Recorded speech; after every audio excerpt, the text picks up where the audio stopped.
தளபதி விஜய் அவர்கள் தற்போது ஒரு நடிகர் அப்படின்றத தாண்டி அரசியல் கட்சி தலைவராகவும் இருந்துட்டு இருக்காரு. தமிழக வெற்றிக் கழகம் அப்படின்ற கட்சியை ஸ்டார்ட் பண்ணியிருக்கும் விஜய் சார் வருகின்ற 2026ஆம் ஆண்டு சட்டமன்ற தேர்தலில் போட்டியிடவுமே இருக்காரு. மேலும் முழுநேர அரசியல்ல களமிறங்கவும் இருக்கும் விஜய் சார் நடிப்புல இருந்து விலகவுமே முடிவெடுத்திருக்காரு. விஜய் சாரிடமிருந்து இப்படி ஒரு முடிவை யாருமே எதிர்பார்க்கல அப்படின்னு தான் சொல்லணும். கடந்த சில ஆண்டுகளாகவே விஜய் சார் அரசியல் என்ட்ரி கொடுப்பார் அப்படின்னுமே எதிர்பார்க்கப்பட்டது. ஆனா அது எப்போது அப்படின்றது தான் கேள்விக்குறியாகவே இருந்துட்டு இருந்தது. இருந்தாலுமே விஜய் சார் அரசியல்ல களமிறங்குவது உறுதி அப்படின்னுமே சொல்லப்பட்டது. அதற்கு ஏற்றாற் போல விஜய் சார் கடந்த பிப்ரவரி மாதம் தன்னுடைய கட்சியை அறிவிச்சாரு. தமிழக வெற்றிக் கழகம் அப்படின்ற தன்னுடைய கட்சியின் பெயர் அறிவித்த விஜய் சார் நடிப்புல இருந்து விலக போவதாகவுமே தெரிவித்திருந்தாரு. இதனை யாராலுமே ஏற்றுக்கொள்ளவே முடியல. என்னதான் அரசியல்ல களமிறங்கினாலுமே விஜய் சார் தொடர்ந்து நடிக்க வேண்டும் அப்படின்றதுதான் அவருடைய ரசிகர்களுடைய முழு விருப்பமாகவுமே இருந்துட்டு இருக்கு. இருந்தாலுமே விஜய் சார் தன்னுடைய முடிவுல உறுதியாகவுமே இருந்துட்டு இருக்காரு. இந்த நிலையில பாத்தீங்கன்னா தற்போது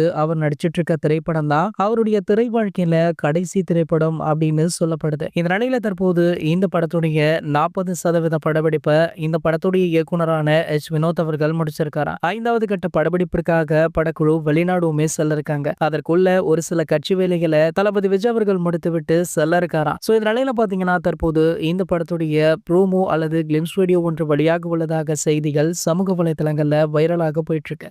கூடிய விரைவிலேயே இதற்கான முறையான அறிவிப்பு படக்குழு தரப்புல இருந்து வெளியாகும் அப்படின்னுமே நம்பப்படுது. இது போன்ற சினிமா செய்திகளை பத்தி நீங்க உடனே தெரிஞ்சுக்க நம்மளுடைய தளபதி டாக்கீஸ் அப்படின்ட்டு நம்ம சேனலை சப்ஸ்கிரைப் பண்ணிக்கோங்க.